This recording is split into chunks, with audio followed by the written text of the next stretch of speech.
국민의힘 장제원 의원이 총선 불출마를 선언하며 혁신안을 수용했습니다. 이제는 장고에 들어간 김기현 대표의 거취 결정에 관심이 쏠리고 있습니다. 최수영 시사평론가, 조현삼 변호사 두 분과 정치권 이슈 짚어보겠습니다. 안녕하십니까? 어서 오십시오. 먼저 친윤의 핵심으로 불리는 장제원 의원의 불출마의 배경은 어디 있습니까? 글쎄요, 저는 사실 장제원 의원이 좀 전격적이라고는 하지만 네. 지금 어저께 타이밍을 보면 좀 준비했다라는 그런 좀 느낌을 받을 수가 있었다 이런 생각이 듭니다. 왜냐하면 혁신위가 이제 종료한 지 한 5시간 만에 바로 이제 그때 페이스북에 글을 올리면서 네. 그 선친의 산소를 갔다 오면서 본인이 이제 불출마가 이번은 좀 말하자면은 좀 이제 내려놓고자 한다 이러면서 이제 선친의 가장 그 좋아했던 그런 이제 그 성경 구절을 올렸을 때 저는 이제 그렇다면 장제원 의원이 이제 신호탄을 쏘아 올리는구나. 다만 장제원 의원이 지금 타이밍을 본 것은 인요한 혁신위가 그렇게 밀어붙이듯이 이렇게 군사작전하듯이 이렇게 정말 밀어붙일 때 우리도 왜 무엇을 하려고 할 때 누군가 옆에서 그걸 하라고 그러면은 뭔가 동력이 떨어지는 것처럼 본인이 정치적인 타이밍, 이른바 또 윤석열 정부의 본인이 탄생 3파인 만큼 본인이 결정적 시기에 이 당의 어떤 총선 승리 전략에 힘을 실어주면서 가는 그런 여러 가지 경우의 수도 놓고 봤는데 너무 인요한 위원장이 우유를 그냥 매를 맞고 마실래 그냥 마실래 식으로 이렇게 이분법적으로 몰아붙이는 거에 대해서 본인이 만일 거기서 이제 불출마 선언을 한다면 마치 때 밀려서 하는 듯한 그다음에 힘에 밀려서 하는 듯한 그러한 모습은 전혀 도움이 되지도 않고 이렇게 말하자면 당의 어떤 총선 승리 가도에도 그렇게 큰 영향을 끼치지 못할 거라고 판단했기 때문에 아마 타이밍을 본 것이다. 그리고 이제 대통령께서 부산 방문을 했던 것과 그다음에 바로 직후에 그 인요한 혁신위원장과 김기현 당대표를 불러서 오찬을 하지 않았습니까? 네. 저는 그것이 이제 바로 혁신의 동력을 꺼뜨리지 마라. 브릿지 역할을 저는 대통령이 하신 걸로 보기 때문에 그러한 것들을 다 읽고 지금 타이밍에 본인이 불출마를 선언하신 것이 혁신의 동력도 꺼뜨려지지 않고 그다음에 그 이후에 김기현 체제 이후로 나아갈 수 있는 당의 어떤 혁신의 방향과 쇄신의 그런 포인트를 짚어준 결정적인 타이밍을 좀 보고 던진 것이다. 그 용단을 좀 국민의힘에서는 지금 굉장히 변곡점으로 삼을 그런 지금 형세에 와 있다 이렇게 저는 분석하고 있습니다. 네, 장제원 의원은 이미 불출마를 준비했고 타이밍을 보고 있었다가 이번에 터뜨렸다라고 얘기를 해주셨어요. 어떻게 보셨습니까? 사실 그렇다고 한다면 지금까지 장제원 의원의 언행과 행동이 앞뒤가 맞지 않는 것 같습니다. 사실 그 인수위 때부터 불출마를 염두에 뒀다라고 말씀도 하셨는데 그렇다고 한다면 지난번 인요한 혁신위가 영남 중진 의원들의 불출마와 희생을 요구했을 때 가장 먼저 앞장서서 불출마 선언을 했다면 아마 더욱 높은 평가를 받았을 수도 있을 것입니다. 지금 장제원 의원이 어떤 의원입니까? 지금 윤석열 대통령의 출범을 성사시킨 1등 공신이라고 할 수 있고 현재 김기현 당대표의 출범에도 큰 영향을 미쳤던 핵심적인 의원이죠. 그리고 자기 스스로 그 무소속으로 출마해도 부산에서 충분히 당선이 될 수 있을 정도로 지역 기반이 굉장히 탄탄한 그런 의원입니다. 그렇다고 한다면 그런 희생 정신을 보여준다고 했다면 인요한 혁신위가 주장을 했을 때 그때 바로 했었어야 되는데 그렇지 않고 인요한 혁신위가 종료하고 난 다음에 했다는 것은 사실상 자의라고 볼 수는 없고 용산의 입김, 용산의 그런 의중을 읽고 타의에 의해서 했다라는 게 오히려 더 타당하지 않나 싶고 그렇다면 과연 왜 지금 이 시점에 불출마 선언을 했을까? 아마 최소한의 그런 확약이라든가 자기의 몸값을 최대한 높인 다음에 어떠한 답을 얻지 않았을까라는 생각을 지울 수가 없을 것 같습니다. 불출마 시점에 대해서는 좀 상반되는 의견이신데 여기 한 가지만 더 여쭤볼게요. 지금 앞서서 얘기도 나왔지만 타이밍도 조금 빨랐으면 더 좋았을 수도 있다라는 것도 있겠고 또 하나는 괜히 이제 버스가 한번 왔잖아요. 그렇죠. 버스 온 건 왜 왔냐라고 얘기할 수 있어요. 네. 근데 그런 지적할 수 있습니다. 왜냐하면 그게 이제 말하자면은 그걸 호미로 막을 수 있는 걸 지금 가래로 막는 형국이 아니냐. 그때 만일 인요한 혁신위에다가 힘도 실어주고 본인이 만일 거기서 불출마 선언했으면 아름다운 결실이 있지 않았겠냐. 저는 그런 해석에 따라서 그런 말이 있을 수는 있다고 보는데 문제는 이제 오늘이 이제 예비 후보 등록일 아닙니까? 이제 말하자면은 그 정말 총선 분위기도 무르익고 그다음에 사실 그것도 좀 본 것 같아요. 그러니까 혁신위가 출범할 때가 벌써 40일이 지나지 않았습니까? 그때 이제 그 강서구청장 보궐선거 패배로 인해서 굉장히 당이 위축되고 지지율도 떨어지고 이런 상황에서 대통령의 국정 지지율이 지난 40일간 좋은 반등을 했거나 혹은 또 엑스포를 유치했거나 하는 좀 그런 변수가 있었으면은 요 문제가 조금 아마 본인도 고민할 수 있었을 수 있었을 텐데 네. 그럼에도 불구하고 지금 구도 싸움에서나 여러 가지 정치 환경 차원에서 지금 국민의힘이 결국 녹록치 않은 상태에서는 반드시 희생과 변화가 누군가 선도적으로 있어야 한다라는 그 강박관념이 있었던 것 같아요. 그러면서 저는 이제 이거 결단을 던진 것이다. 물론 버스 같은 경우는 왜 그럼 92대를 동원하는 그런 퍼포먼스를 했느냐라고 그렇죠. 얘기할 수 있지만 저는 그때까지는 여러 가지 본인도 그랬잖아요. 지역 구민에게 정말 미안하다. 그러니까 아마 어떤 형태의 그 과정을 통해서 지역 구민들에게 자신의 어떤 정치적 존재감을 아마 과시하는 타이밍을 가진 다음에 네. 그 다음에 저는 본인이 정치적으로 본인이 가는 길을 한번 다시 수기하는 그런 모습도 필요하다 보기 때문에 예. 저는 그거는 그때 아마 상황에 맞춰서 한 번쯤은 본인이 결단을 내리기 직전까지도 해야 할 과정이 아니었을까 저는 그렇게 봅니다. 예. 민주당 입장에서는 혁신위에서 제대로 못하고 있다라고 지적을 해왔는데 일단 핵심 인물이 불출마하겠다고 받아버리니까 분위기가 이거 좀 달라지나 이렇게 볼 수도 있을 것 같긴 해요. 어떻게 보이십니까? 장제원 의원 같은 분이 불출마를 스스로 선언했다는 것 자체가 어떻게 보면 혁신의 가장 큰 좋은 모습이라고 할 수 있고 네. 인요한 혁신이가 물론 소개의 성과를 제대로 거두지 못한 게 아닌가라는 비판과 비난이 있었지만 결과적으로는 장제원 의원이라는 윤핵관의 핵심적인 의원이 불출마를 이끌어냈기 때문에 아마 차후에도 영남 중진 의원들이라든가 다선 의원들의 불출마 내지 험지 출마가 일정 부분 받아들여질 가능성도 열어놨기 때문에 그런 면에서는 어떻게 보면 인요한 혁신이가 결과적으로는 소개 성과를 거뒀다고 할 수도 있고 네. 근데 그런 모습 자체가 타이밍상으로는 인요한 혁신이가 사실상 마지막 종료한 시점에 이런 불출마 선언했다는 것 자체가 아마도 용산에서 윤석열 대통령이 장제원 의원한테 아마 그래도 인요한 혁신이가 유종의 미를 거둘 수 있게 하는 게 어떻겠냐라는 아마 강력한 요구가 있지 않았을까 싶습니다. 그렇기 때문에 그런 불출마 선언을 지금 시점에 하지 않았을까 싶습니다. 예. 그렇다면 이제 과연 장제원 의원은 향후에 어떻게 일을 할 것이냐, 거치가 중요한데 본인은 이제 뒤에 물러나겠다라고는 했지만 그렇게 둘 것이냐라는 부분도 또 의심이 되는 부분이 있어요. 의문이 드는다고 해야 되겠나요? 네. 어떻게 보십니까? 뭐 정치는 살아있는 생물이고 어쩌면은 장제원 의원은 이런 생각을 했을 겁니다. 만일 이번 총선에서 진다면 본인이 향후 뭐 입각을 한다거나 아니면 부산 지방선거 때 부산시장 선거를 나간다거나 그런 것들조차도 사실은 구도상 녹록치 않을 수가 있습니다. 그렇기 때문에 본인은 이 정권의 3파획을 맡았기 때문에 네. 어떻게든 총선 승리를 해가지고 일당이 되든 아니면 최소한 민주당의 어떤 과반 정도는 저지하는 그런 역할을 하는 속에서 본인의 정치적 존재감이 있은 다음에 그 다음 스텝이 있는다는 그 절박감이 아마 더 먼저 앞섰을 거예요. 그래서 저는 만일 이번에 총선에서 국민의힘이 민주당을 꺾고 일당이 되거나 과반까지 만일 간다고 하면은 장제원 의원의 이런 헌신과 희생이 굉장히 어떤 변곡점이 됐다는 건 분명하지 않겠습니까? 그럼 그 헌신에 대한 어떤 그런 뭐 당의 대가 혹은 보상 윤 대통령의 어떤 그런 뭐 사랑이라든가 이런 것들이 어우러진다면 정치적 기회는 있을 수가 있겠죠. 이를테면은 지금 방송통신위원장을 했기 때문에 상임위 했기 때문에 입각을 할 수 있다거나 아니면은 뭐 제2기 비서실 내각을 꾸릴 때 비서실장으로 간다거나 아니면은 진짜 2년 반 후에 저는 이제 뭐 부산시장 선거에 나갈 수도 있지만 그것 또한 내년 총선 지형이 어떻게 구성되느냐에 따라서 이런 문제들이 이루어질 수 있기 때문에 저는 그런 측면에서 놓고 본다면 장제원 의원 이번 헌신은 조금 다른 해석보다는 총선까지 본인이 더 견마지로를 다하는 모습을 보이면서 총선 승리에 어떤 견인차 역할을 한 다음에 그건 다음 스텝에 갈 일이지 지금 조금 벌써 그것을 논의한다는 거는 좀 시기장소 같고 뭐 장 의원의 어떤 여러 가지 정치적 결단을 조금 말하자면 희석시키는 그런 논의들이 아닐까 그런 생각이 듭니다. 알겠습니다. 장 의원의 향후 거치.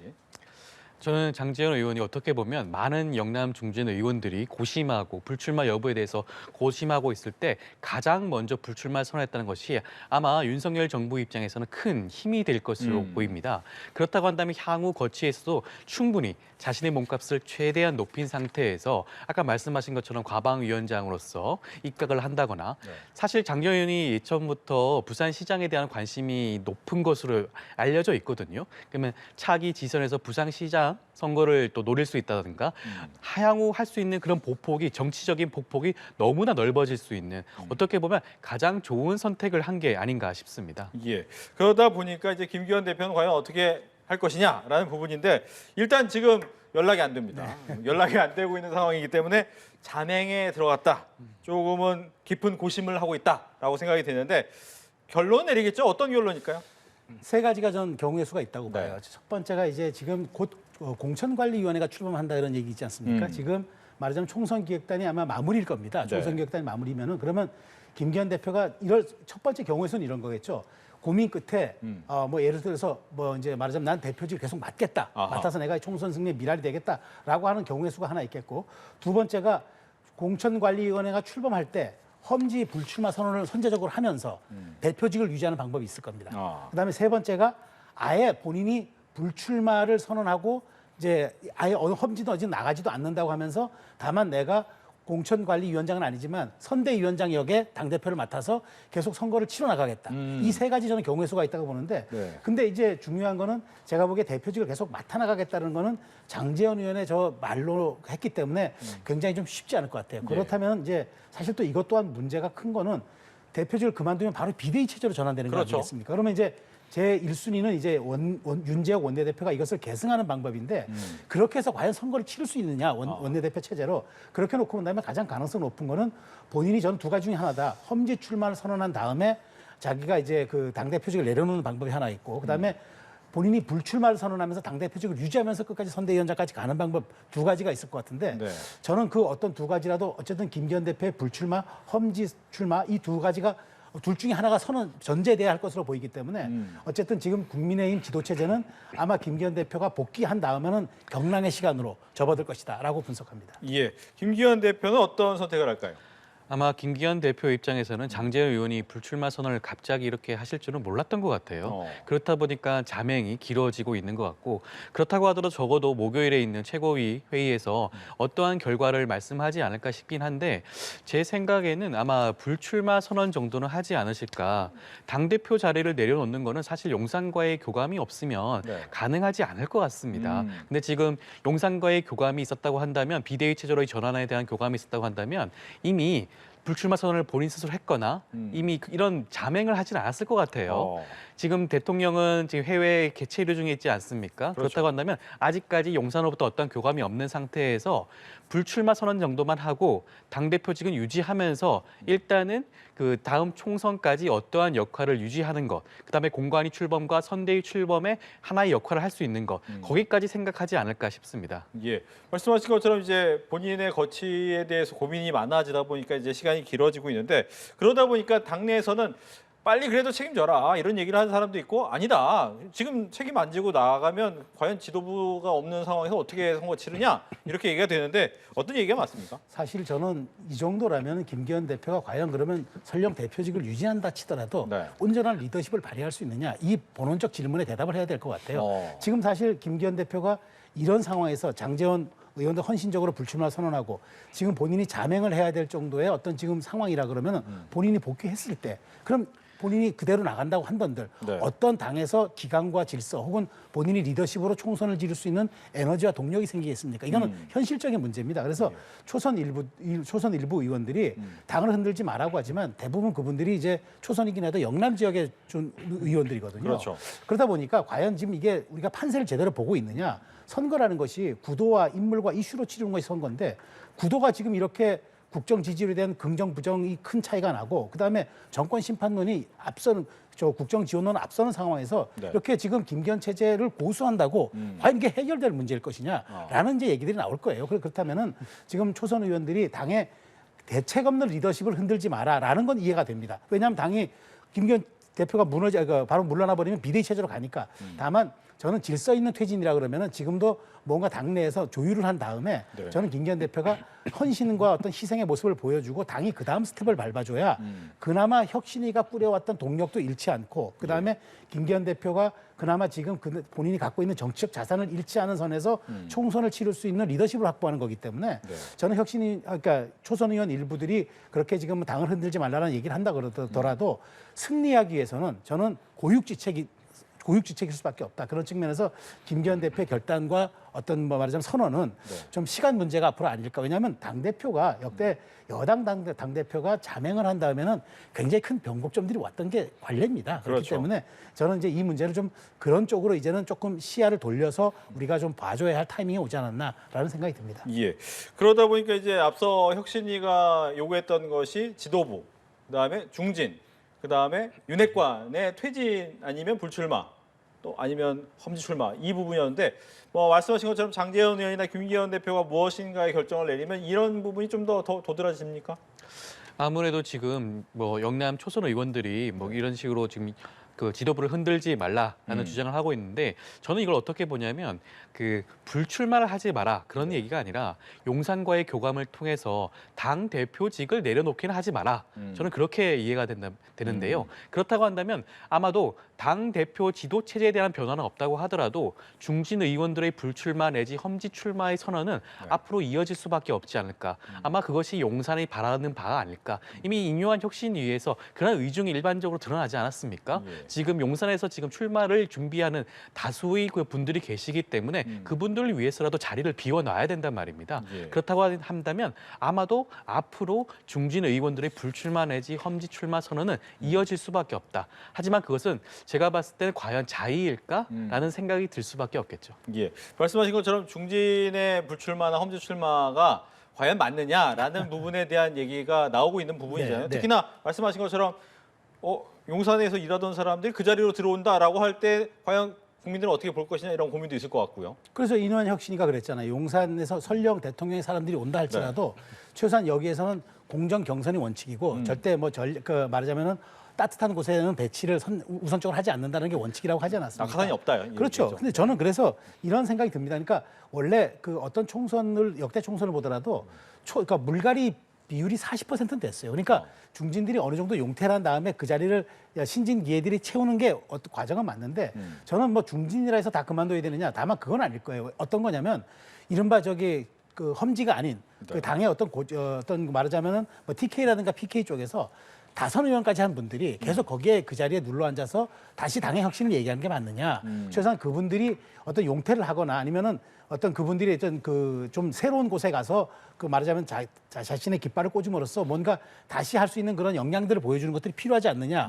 그러면서 당에 한번 물갈이도 하고 쇄신도 하는 이런 목소리들이 이제 분출이 되는데 저는 그거 능사는 아니라고 보지만 저는 그분들의 자발적 결단이 이어진다면은 제가 지난 총선 때 어떤 일이 있었냐면은 바로 총선을 2달 앞두고 당시 원내대표였던 그 광서의 누구죠 원내대표였던 그분이 그분이 이제 바로 그만두면서 사실 그 불출마의 그 릴레이가 이어졌거든요. 저는 장제원 의원의 이 선언이 저는 굉장히 그런 좀 약간 역사와도 닮아 있다고 봐서 저는 중진들의 앞으로 이런 출마 선언도 저는 말씀하신 것처럼 용산에서 오는 분들을 꼽기 위한 것들이 아니라 당의 희생과 헌신이 키워드인 만큼 저는 그런 쪽에서 선도적인 모범을 보이는 사례들이 조금 이어질 것 같아요. 저는 그런 측면에서 이것은 저는 국민의힘이 체질 개선과 어떤 물갈이의 그런 과정을 놓고 봤을 때 저는 하나의 단계가 아닌가 그런 생각이 듭니다. 예, 이제 민주당 얘기로 넘어가겠습니다. 민주당 같은 경우에도 이제 공천을 놓고 여러 가지 얘기가 나오고 있지만 가장 화두가 된 것은 신당이 되겠습니다. 이낙연 전 대표가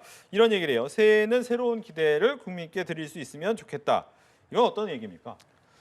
저는 처음에 이낙연 전 대표가 신당과 관련된 발언을 할 때만 해도 과연 진짜 신당 창당에 대한 의사와 생각이 있으실까라는 생각이 들었었는데 너무나 구체적으로 지금은 말씀을 하고 계세요.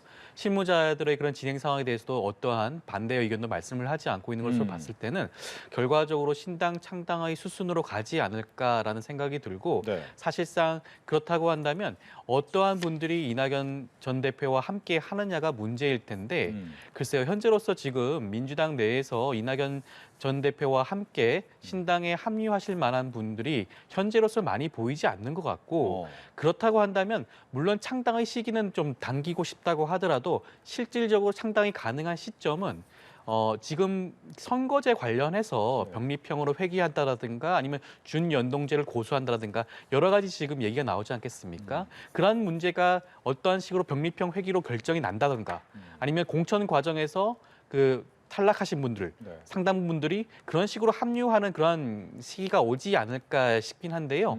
그런데 저는 이것이 과연 이낙연 전 대표가 생각하는 자신의 정치인지 한번 되돌아봐야 되지 않나 싶습니다. 지금까지 굉장히 신중도 언행하고 명분도 중요하게 여겼던 분인데 과연 지금 본인이 지금 5선 의원, 그다음에 전남도지사도 했죠. 당 총리도 하고 당 대표까지 했던 민주당을 이렇게 했더라는 것이 과연 온당한 것인지 한번 좀 되돌아보고 당원들의 마음도 한번 읽어봤으면 좋겠다는 생각입니다. 예.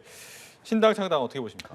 이낙연 대표가 지금 굉장히 공세적으로 나가고 있습니다. 네. 그러니까 사실은 그 이낙연 전 대표가 문재인 대통령이 임명한 초대 총리고 그다음에 전남지사를 역임했고 그다음에 이제 사실은 지난 당대표를 거치면서 이재명 대표와 마지막까지 일합을 겨뤘던 대선 후보까지 겨뤘던 네. 분 아닙니까?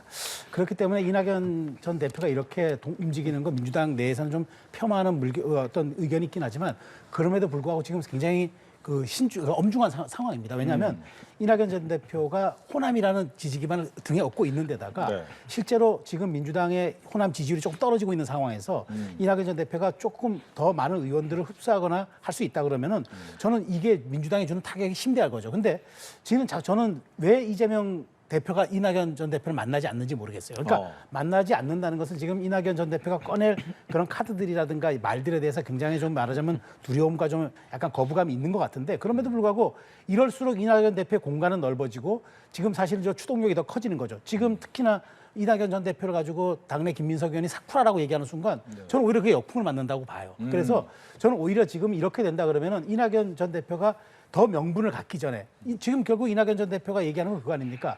이재명 일극주의의 정당을 청산하고 실제로 비명과 친명이 합의할 수 있는 그런 지도체제 구조를 만들어서 가보자는 얘기인데 여기에 대한 아무 답도 하지 않고 계속 뭐 사쿠라 논쟁 같은 걸 비난하면서 이낙연 대표를 코너에 문다면은 저는 최소한 이낙연 대표가 호남 지지율만 가지고 나가도 저번에 정당성은 차치하고라도 20, 30석 할 수 있는 동력이 돼요. 전 그렇다면은 민주당이 이거를 그냥 방치하는 거는 제가 보기에 총선 전략으로도 온당치 않지만 저는 이재명 대표의 리더십이 오히려 지금 이런 위기 상황조차 극복하지 못한다는 그런 어떤 초라한 리더십으로 변질될 수 있기 때문에 이낙연 대표의 지금 저 말은 굉장히 저는 이미 1월 신당 얘기는 저는 상당히 정치적으로 좀 이미 어느 정도 숙성된 얘기이기 때문에 민주당이 이 갈등에 이재명 대표가 조금 선제적으로 봉합에 나서지 않는 한 저 에너지와 공간은 더 커질 거라는 생각이 듭니다. 예, 김민석 의원의 사쿠라 논란까지.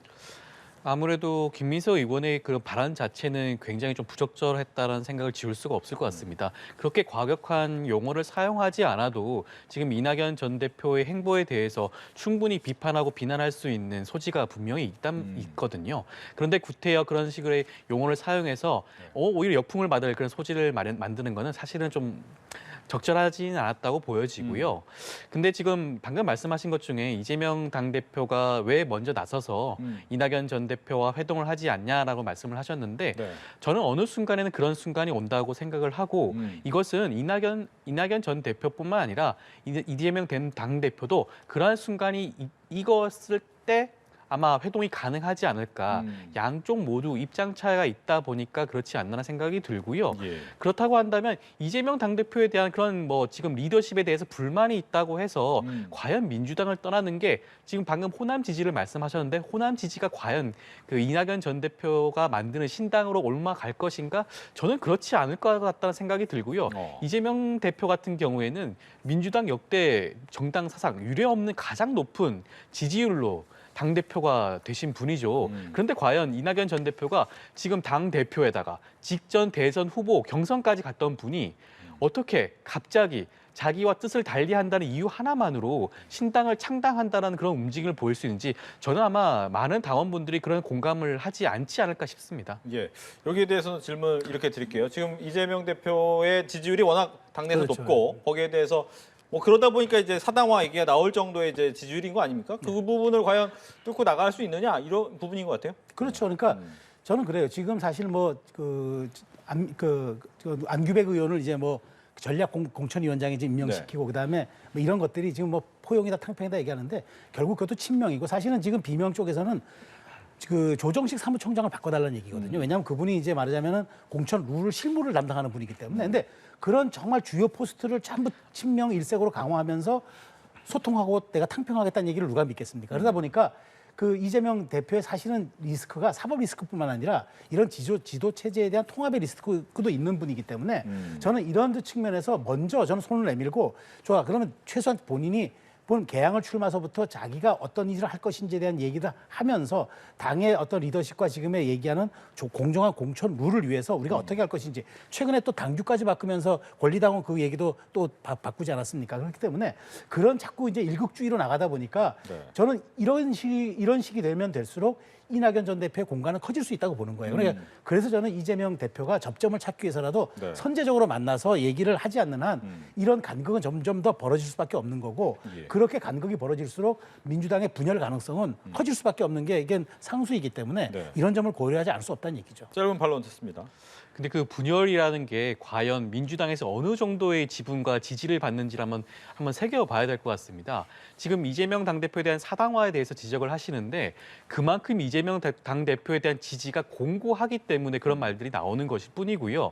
과연 그러면 지금 친명계라고 불리지 않는 의원이 과연 누구냐라고 말씀까지 하실 수 있는데 방금 말씀하셨던 안규백 의원 같은 경우는 가장 대표적인 정세균계 의원입니다. 정세균계 좌장이라고 할 수 있는 분을 이번에 전략공천관리위원장으로 앉혔음에도 불구하고 친명계 의원이 아니냐라고 말씀을 하시는데 만약 그런 식이라면 사실 지금 민주당 의원들 중에 친명계 의원으로 불리지 않을 만한 의원들이 거의 없으시겠죠. 원칙과 상식에 포함되는 그런 몇몇 의원들 빼고는 다 친명계 의원이라고 불릴 수밖에 없을 겁니다. 근데 그것은 그만큼 민주당원들이 이재명 당대표에 대한 지지가 그만큼 대단하고 공고하기 때문에 그 신뢰가 높기 때문에 그렇다고밖에 볼 수 없을 것 같고요.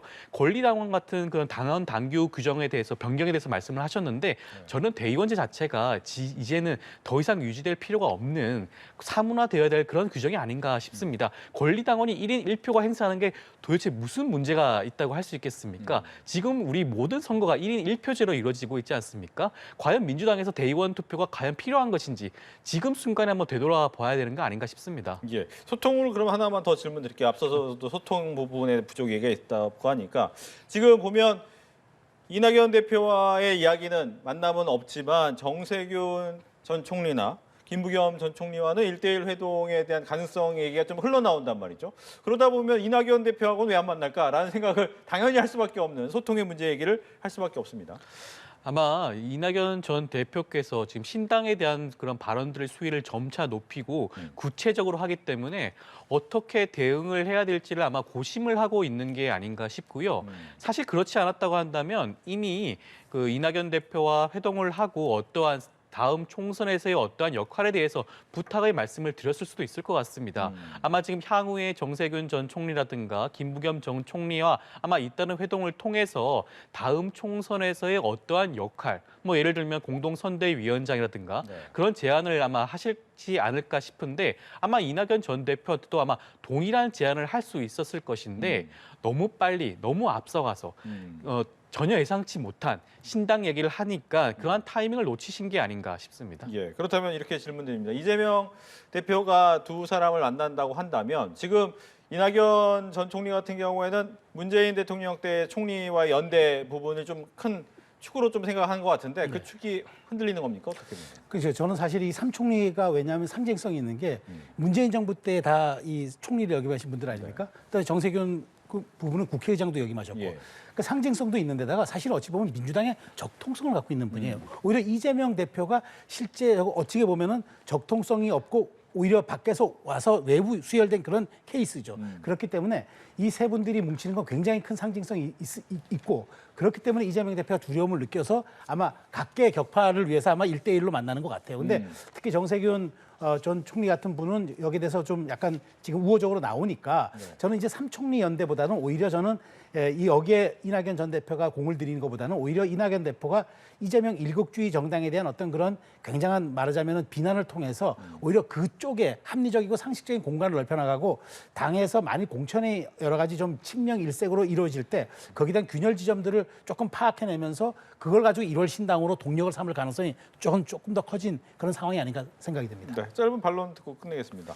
저는 이낙연 전 대표가 지금 삼총리 연대에 대한 그런 뭐 얘기들이 나오고 있는데 그러진 않았으면 좋겠어요. 문재인 정부 때 총리를 역임했고 민주당에서 오랫동안 활동을 하셨던 분들이 지금 민주당 정당한 선거를 통해서 선출된 당 대표의 그런 뭐 일명 사당화라는 그런 비난을 하면서 민주당을 뛰쳐나간다라는 그런 주장은 굉장히 온당치 못하고 그 어느 누구도 거기에 대해 공감하시는 당원들이 없을 거란 생각이 듭니다. 아마 문재인 전 대통령도 아마 이런 세 분의 총리가 그런 연대를 해서 신당을 창당하는 것에 아마 동의를 하거나 공감하지 않으실 것 같아요. 최근에 문재인 전 대통령이 특별 당비를 납부했다는 보도가 나왔었는데요. 갑자기 특별 당비를 납부했다는 그런 이유 자체가 아마도 지금 현재 이재명 당대표 체제에 대한 그런 지지를 하나의 일종의 메시지로 보여준 게 아닌가 싶습니다. 알겠습니다. 이렇게 해서 정치권 이슈 두 분과 함께했습니다. 오늘 얘기 잘 들었습니다. 고맙습니다.